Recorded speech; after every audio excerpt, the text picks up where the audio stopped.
You are next.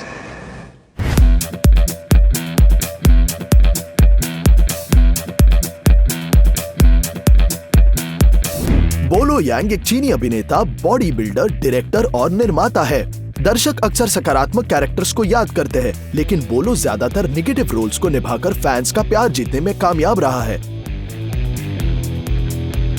Mick show presents बोलो यांग, Chinese Hercules अब कहाँ है?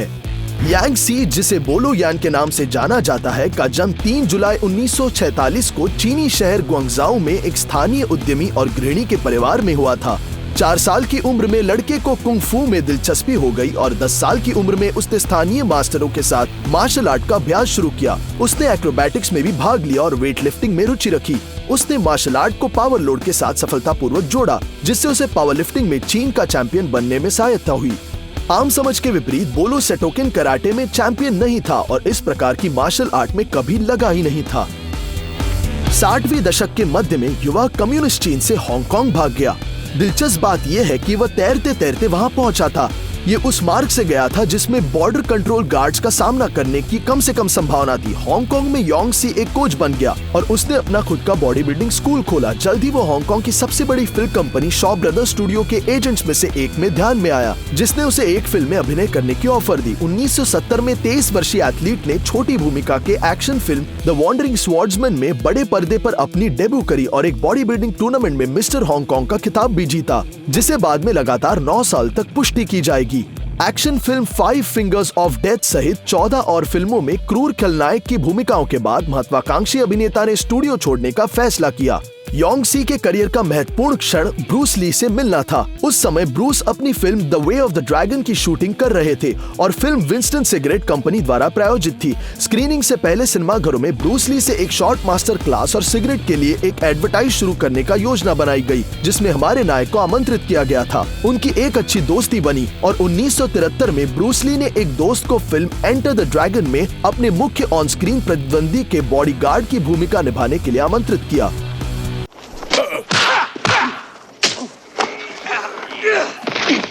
ये इस फिल्म में था कि योंग सी ने बोलो नाम से किरदार निभाया था, जिसे बाद में एक स्क्रीन नाम के लिए चुना गया। इस फिल्म में बोलो यान ने ब्रूस ली से लड़ाई नहीं की। उन्होंने अगली फिल्म में एक लड़ाई की योजना करने का वादा किया, जिसे गेम ऑफ डेथ माना जाता था, लेकिन एंटर द ड्रैगन के प्रीमियर से 6 दिन पहले ब्रूस ली की मृत्यु हो गई। इसके बाद एक्शन फिल्म चाइनीज हर्क्यूलिस आई।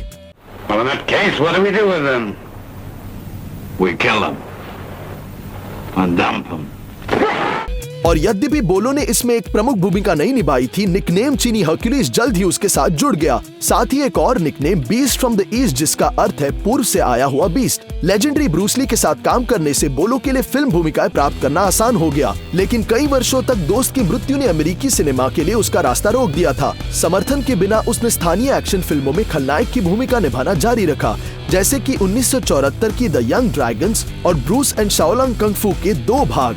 अभिनेता की पत्नी के बारे में कुछ भी ज्ञात नहीं है, लेकिन 3 जुलाई 1974 को उनके सबसे बड़े बेटे डेविड का जन्म हुआ, जो अपने पिता के नक्शे कदम पर चलता था। वो बचपन से ही मार्शल आर्ट में लगा हुआ था और 14 की उम्र में बोलो के साथ वह पहली बार एक बॉडी बिल्डिंग टूर्नामेंट के मंच पर दिखाई दिया।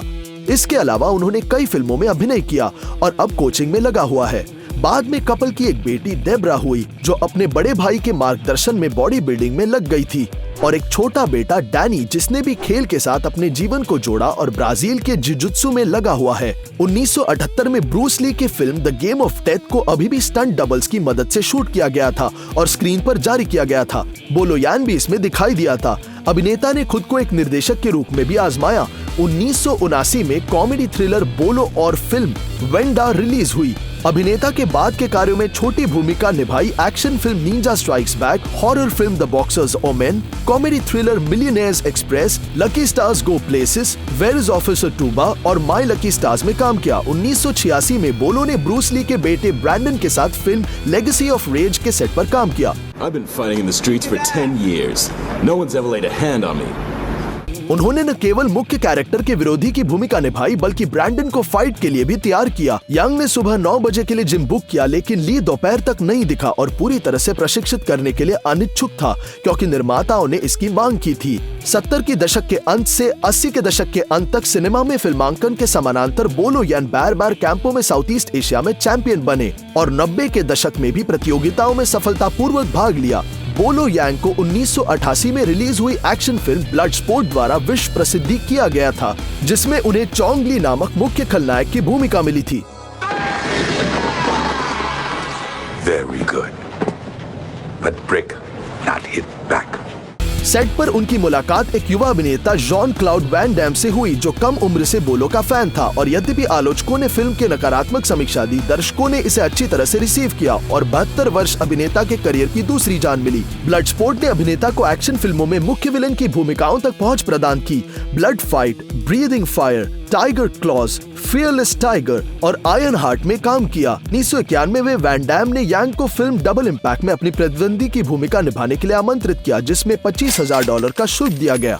Where are the twins? Fuck you. Stop! They've gone. They've left the island. She lies.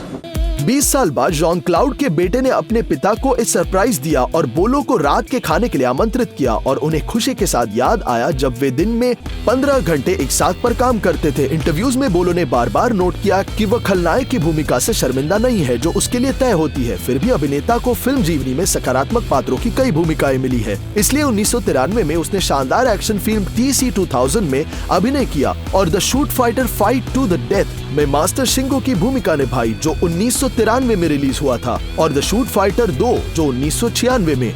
You want to press charges? We'll meet you in court. Now get out. Relax. 1996 में यांग ने एक और action film tiger clause 2 में अभिनय किया। इसके बाद उसके करियर में एक ब्रेक आया।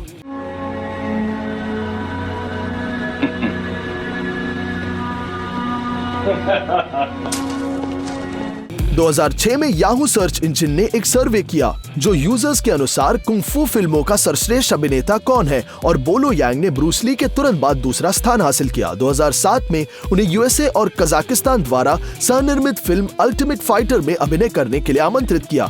कानूनी समस्याओं के कारण फिल्म बड़े पर्दे पर नहीं आई, कई त्योहारों पर स्क्रीनिंग तक सीमित रही। 4 साल से अधिक समय बाद ये फिल्म ऑनलाइन दिखाई दी।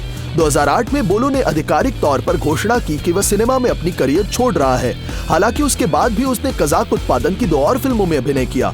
2011 में बोलो यांग फिटनेस क्लबों में से एक के निमंत्रण पर रूस आए थे। 90 के दशक में उसने पहले ही मॉस्को का दौरा किया और एक संयुक्त फिल्म पर काम की घोषणा की, लेकिन प्रोजेक्ट को कभी लागू किया ही नहीं गया। बोलो डॉक्यूमेंट्री प्रोजेक्ट के इस एक सीरीज में दिखाई दिए, John Claude Van Damme behind close doors. गौरतलब है कि इयान ब्रूस ली को समर्पित कई डॉक्यूमेंट्रीज में भी दिखाई दिए हैं। 2016 में अभिनेता ने फिल्म द डायमंड कार्टेल में एक कैमियो भूमिका निभाई और 1 साल पहले action adventure the whole world is at our feet में दिखाई दिए। अब बोलो हांगकांग भौतिक संस्कृति वाणिज्यिक संगठन के अध्यक्ष और Taipei international body building association के प्रबंधक है। वह मास्टर क्लासेस, रचनात्मक बैठकें और ऑटोग्राफ सेशंस भी आयोजित करते हैं। हर सुबह वह 2 घंटे की कसरत करता है, धूम्रपान नहीं करता है और शराब बिल्कुल नहीं पीता है। 74 वर्ष बोलो यान के भाग्य का अनुमान $1.5 मिलियन है और मुख्य रूप से अचल संपत्ति के लिए जिम्मेदार है। 2018 से अभिनेता 5 बेडरूम और 4 बाथरूम के साथ 2 मंजिला घर मोंटेरे पार्क, कैलिफोर्निया में रह रहा है। ग्राउंड फ्लोर पर एक खूबसूरत झूमर के साथ एक डाइनिंग हॉल और एक किचन के साथ बड़ा ओपन किचन भी है, जिसमें एक चिमनी के साथ एक लॉबी है। साथ ही एक बेडरूम भी है। दूसरी मंजिल पर 3 और बेडरूम है और पीछे के साइड की गज़ीबो और एक के साथ मनोरंजन क्षेत्र है। गैरेज में 4 कारों के लिए जगह है, लेकिन केवल एक बोलो कार ज्ञात है, एक ऑडी A3 कन्वर्टिबल जिसकी कीमत $49,000 है। जीवन में दयालु और शांत बोलो यांग हमेशा स्क्रीन के दूसरी तरफ वास्तविक हॉरर की भावना लाने में सक्षम रहा है। उसने मार्शल आर्ट को सर्कस में नहीं बदलने की कोशिश की और कहा कि एक वास्तविक प्रोफेशनल को एकदम उठाना चाहिए जिसे सांस की सांस के साथ देखा जाए। और बोलो यांग की भागीदारी वाली कौन सी फिल्म आपको सबसे ज्यादा पसंद है? अगर आपको वीडियो पसंद आए तो लाइक करना ना भूले और सब्सक्राइब करें ताकि आप कुछ मिस न कर दे।